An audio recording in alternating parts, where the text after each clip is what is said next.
Now let me come to transplant. What do you mean by transplant? Transplant is a putting up another person's kidney to some XYZ person whose kidney has failed.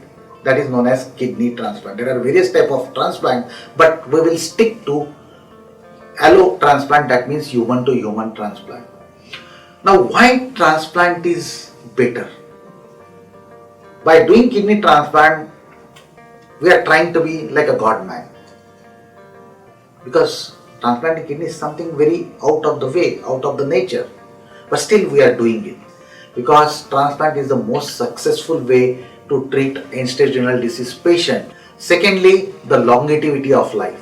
The transplanted patients lives much longer as compared to dialysis. The complications are less. Transplant is not away or out of complication. There would be complications, but ultimately it depends on the situation and varies from person to person.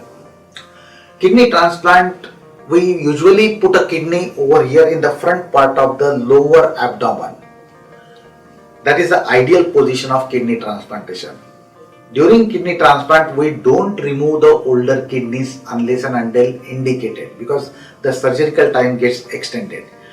Some cases the old kidneys are removed just because when you are facing problem with the control of blood pressure and excess of renin. Otherwise, 80% times we just avoid, leave it as it is. If kidney is infected, again we have to remove the original or native kidney. But on an average, during transplant we don't touch native kidney. Now before moving to transplant topic discussion, I would like to highlight one particular point related to dialysis, because this is a COVID pandemic. The first and foremost important point is that the dialysis patient or ESRD patients who are on maintenance dialysis should not miss their dialysis frequency. Because if you miss the dialysis frequency, that means you may land up with the complications and ICU admissions. Providing bed for ICU admissions is very difficult or daunting task today for any of the institute. Now point number 2, when you are visiting hospital for hemodialysis, you are exposed to the virus, because being a kidney patient, you are at a high risk of getting that SARS-CoV-2 infection. Avoid crowding or crowded areas. Try to maintain the social distance. Don't miss out on any medication. Keep on testing yourself as per the guidelines of particular dialysis center, because that is very, very important. You don't know when you will get the disease and you don't know whether you will get the symptoms or not. Here I would like to give you little details about the kidney transplant. There are two types of kidney transplant, live and cadaver. Live has been subcategorized into 3 categories. The number 1 category is live related.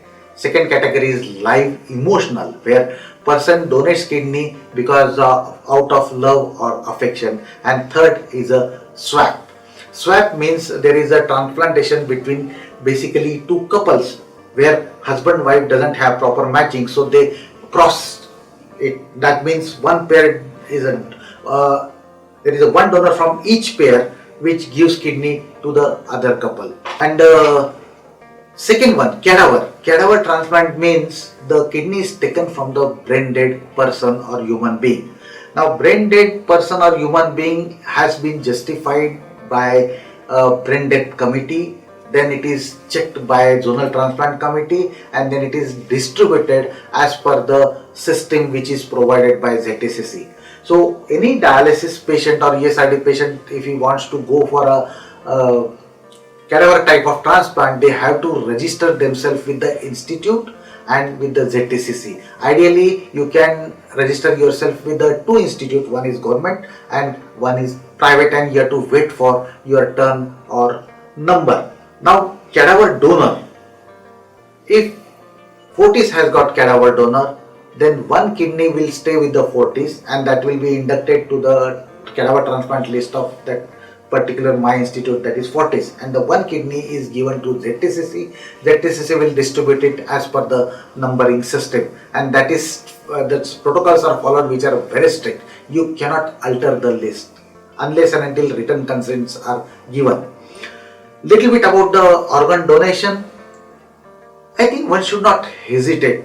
It's a very difficult state of mind that which is a relatives are in emotions. It's very difficult to decide about the organ donation. But I think one should pledge for organ donation. If your brain death is certified, I think one should vouch for organ donation because many people would be getting a fresh breath of life. And you don't have to donate only kidneys. There are other organs which can be donated. For example, cornea is there, heart is there, lung is there, liver is there, skin is there, sometimes intestine, cartilage, bone. So many things are there. So you can donate any type of organ if you wish, and you can. There are pledge forms available. You can sign that pledge form and submit it to any of the institute, and your name is registered.